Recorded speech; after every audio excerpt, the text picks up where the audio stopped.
Split to wyjątkowe miejsce, gdzie rzymski cesarz Dioklecjan postawił sobie luksusową sypialnię, a 1700 lat później lokalsi wieszają w niej pranie na sznurku i kłócą się o wyniki meczu Hajduka. Gotowe, żeby zdjąć klapki? Zaczynamy! Ale zanim wejdziesz do pałacu, idź na Pazar, to targ przy wschodnim murze. Tu nie ma bio i eko certyfikatów, tu jest życie. Szukaj starszych pań, które sprzedają soparnik albo domowy ser z wysp. To jest prawdziwy Split. Głośny, bezczelny i pachnący świeżą szałwią. Tu nie kupujesz jedzenia, tu kupujesz prawo do przeżycia kolejnej przygody. Najpierw wejdź do Podrumi. Wejście jest od strony Rivy przez mosiężną bramę Porta Aenea. Większość ludzi mija stoiska z tandetnymi magnesami w pierwszej sali i idzie dalej. Ty się zatrzymaj. Te hale to lustrzane odbicie apartamentów cesarza, które były nad nimi. Dioklecjan tu nie schodził. Tu składowano zapasy i śmieci przez setki lat. To dzięki temu, że te piwnice były zasypane odpadkami po sufit, przetrwały do dziś w idealnym stanie. Jeśli poczujesz głód i nabierzesz ochoty, by spróbować lokalnych dań za niewielkie pieniądze, wyjdź przez zachodnią bramę, Porta Ferrea i idź do dzielnicy Varosz. To tu kiedyś mieszkali biedni rybacy, których nie było stać na życie w murach. Dziś to labirynt małych knajp i lokalnych przysmaków. Szukaj konoby Varosz albo maleńkiej konoby Sperun.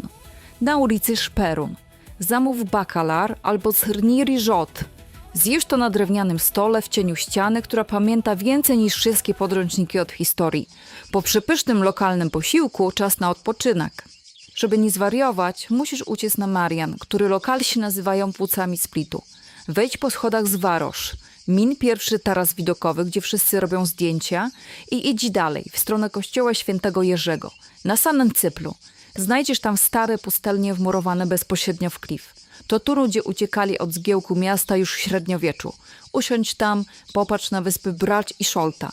To jest jedyny moment, kiedy w Splicie naprawdę usłyszysz własne myśli. Wracamy nad wodę, ale zapomnij o plaży Baczwice. Idziemy na cypel Soustipan. Kiedyś był tu najpiękniejszy cmentarz na Adriatyku, dopóki władza nie uznała, że martwi mają zbyt dobry widok i zrównała go z ziemią.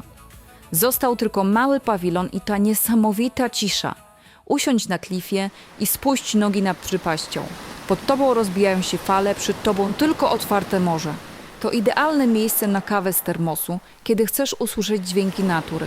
Gwarantuję ci, tu nikt nie będzie cię namawiał na rejs statkiem, bo docierają tu tylko nieturyści i statyści. Teraz coś dla tych, którzy chcą zobaczyć małą Wenecję bez filtrów. Vranic, półwysep otoczony stoczniami i silosami. Brzmi źle? Właśnie dlatego jest genialne. Kamienne domy stoją tuż przy samej wodzie, a w tle majaczą gigantyczne dźwigi portowe. To jest Split industrialny, surowy, wręcz dekadencki. Przejdź się nabrzeżem, zobacz jak rdzewieje stara flota i poczuj klimat miejsca, o którym zapomniał czas i turystyka masowa. A kiedy słońce zaczyna zachodzić, wszyscy biegną na Rivę. Ty skręć w stronę Matejuszki. To mały port rybacki, gdzie zamiast luksusowych jachtów cumują stare drewniane łodzie. To tutaj wieczorami zbiera się lokalna młodzież i starzy rybacy. Nie siadaj w drogiej restauracji. Zabierz ze sobą wino kupione u gospodarza, usiądź na murku i słuchaj szumu morza. Poczujesz zapach sieci rybackich i usłyszysz prawdziwy język Splitu. Tu nie ma turystów-statystów. Są mieszkańcy, dla których morze to życie i rozumieją się z nim bez słów.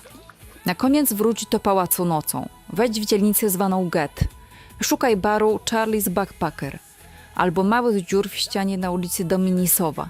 Tu nie ma elegancji, tu jest duszno, głośno i autentycznie. Napij się piwa karlowaczko, pogadaj z kimś, kto tu mieszka od urodzenia. Dowiesz się, że życie w zabytku UNESCO to nie rurki z kremem, to wieczna walka z wilgocią i hałasem. Mimo to oni kochają swój Split i tak ci o nim opowiedzą, że pokochasz go miłością bezwarunkową. Dzięki za wspólną przygodę. Widzimy się w kolejnym odcinku o ukrytych perełkach Chorwacji. Jak zawsze bez klapek.